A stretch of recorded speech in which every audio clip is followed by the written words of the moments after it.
when you think of iconic beaches around the world, there's no more famous or no more iconic than our own Bondi Beach. And today, we're here with the one and only Andy Ruwald, the founder of the Bucket List. Andy. Hey Simon. Hey mate, how are you? Good buddy, how are you? Too bad.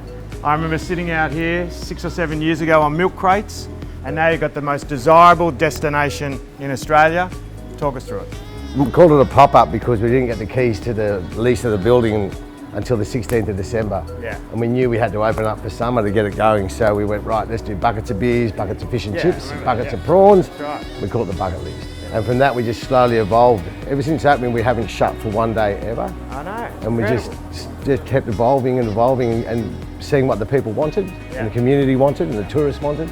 And this is where we're at today. I mean, it started with cushions tied to those milk crates. Milk crates, deck chairs. And now when you talk about the Bondi Bubble, I mean, this is it. I mean, we've just had a mothers club, a junior school mothers club meeting, or having morning tea here. They've just left. I mean, this is really as a community, opening up late morning for morning tea, lunch, afternoon tea, dinner. I mean, how many staff are you guys running here at the moment? Mate, with winter we drop off a bit. Summer we'll have about 110 working casual going around the clock. Yeah, because it's so busy. I mean, that's staff. What about patrons? Patrons, at one stage that we worked out we were doing 10,000 tacos. Also, there's a very community-minded feel about this whole place. Absolutely. Okay? We're sponsoring exhibitions, promoting up-and-coming artists. I mean, I see Charlotte Pio and her photography here. We've got DJ operating out of the box. Bondi Radio, yep. Bondi Radio.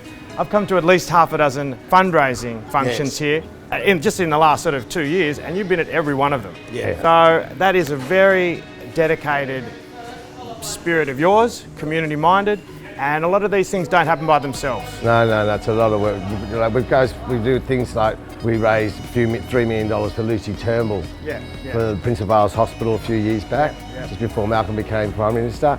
And then this morning we're going to do a fundraiser for Lizzie Mania, the lady who wants to have the mermaids back on the rock at North Bondi at Ben Buckler. So we diversified the whole time, right down to helping buying Waverley Action Youth Services. Yeah, I heard about that. Okay. So that's the youth services. They've got a new bus sponsored by the Bucket List. Okay. I mean, I've been down here at a number of charity auctions. I think there was the Charlie Teo Cancer Founder. I mean, you're opening up the bidding at most of them and winding up with a lot of the prizes as well. So thanks so much for that. It's not like the Bucket List will go forever. We'll re-tender and hopefully win that tender. But our legacy is great in the way we reinvigorated the pavilion.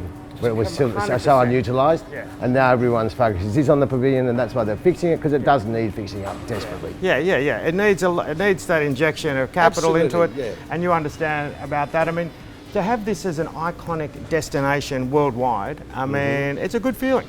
That's great. I know these kind of things don't happen by themselves, but you had the vision early on. We're going to eat dinner or eat lunch here in a moment, and the food has also evolved. I mean, great chef. Tom Walton, our chef's incredible. Yeah, there you go. He does work for Harris Farms in the area. He makes up recipes, show them what they have to do.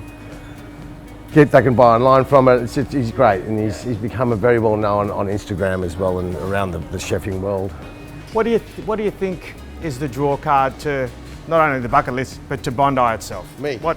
Yeah, I know, mate. You've lived in a to number Bondi, of places. so it's just one of those iconic locations, really, isn't it? And that's why the pavilion's so important. It's such a community hub where it caters for everyone, whether you're tourists coming down to have a look, or your mum's doing baby exercises upstairs or ballet or whatever. Bondi's just Bondi, you know. It's got the theatre. It's got. I mean, it's winter now, and we've got the open fire here at the back.